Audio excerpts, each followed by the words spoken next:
कल्पना कीजिए, भारत का सबसे शक्तिशाली साम्राज्य, एक ऐसा साम्राज्य जिसने लगभग पूरे भारत को एक झंडे के नीचे खड़ा कर दिया था।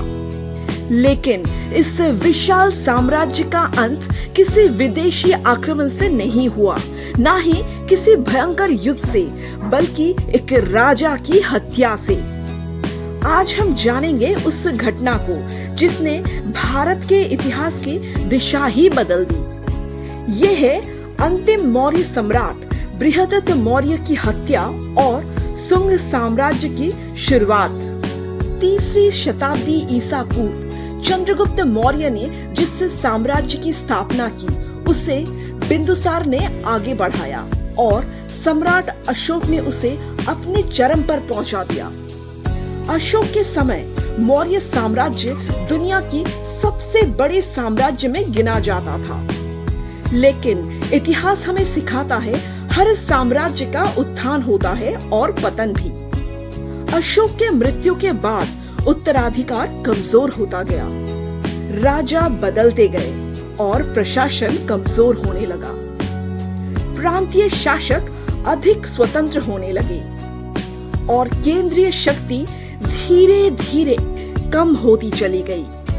और इसी दौर में सिंहासन पर बैठे मौर्य वंश के अंतिम सम्राट बृहदत्त मौर्य। उस समय मौर्य सेना का सेनापति था पुष्यमित्र शुंग। वह एक अनुभवी सैन्य नेता था। उसके हाथ में सेना की वास्तविक शक्ति थी।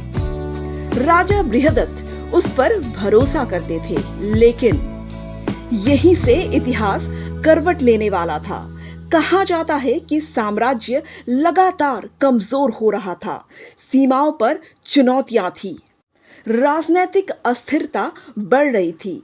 इसी समय में सेना का महत्व और ज्यादा बढ़ गया और सेनापति राजा से भी अधिक प्रभावशाली बनने लगा। लगभग 185 ईसा पूर्व एक विशाल सैन्य परेड आयोजित की गई। राजा बृहदत्त स्वयं सैनिकों का निरीक्षण करने पहुंचे। सेनापति पुष्यमित्र उनके साथ था।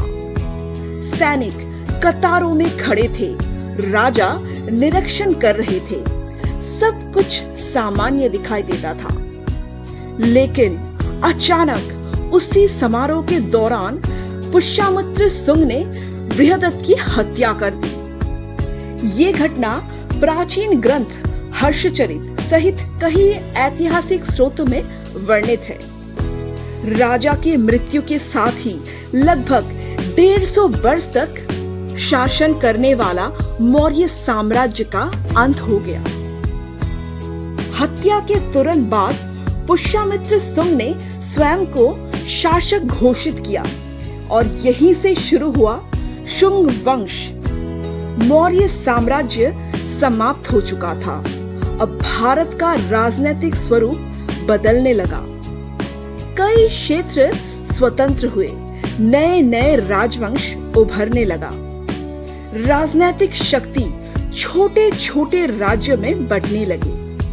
भारत का इतिहास एक नए युग में प्रवेश कर चुका था। इतिहासकार इस बात पर सहमत है कि बृहदत्त की हत्या भारतीय इतिहास की सबसे महत्वपूर्ण राजनीतिक घटनाओं में से एक थी। हालांकि पुष्यमित्र की शासन और धार्मिक नीतियों को लेकर इतिहासकारों के बीच अलग अलग मत है, लेकिन एक तथ्य निर्विवाद माना जाता है कि बृहदत्त की हत्या के बाद मौर्य वंश का अंत हुआ और शुंग वंश का स्थापना हुई। यही घटना भारतीय इतिहास में एक बड़े राजनीतिक परिवर्तन का प्रतीक बन गई। सोचिए, अगर उस दिन वह हत्या ना हुई होती, क्या मौर्य साम्राज्य कुछ और वर्ष तक जीवित रहता? क्या भारत का इतिहास अलग होता?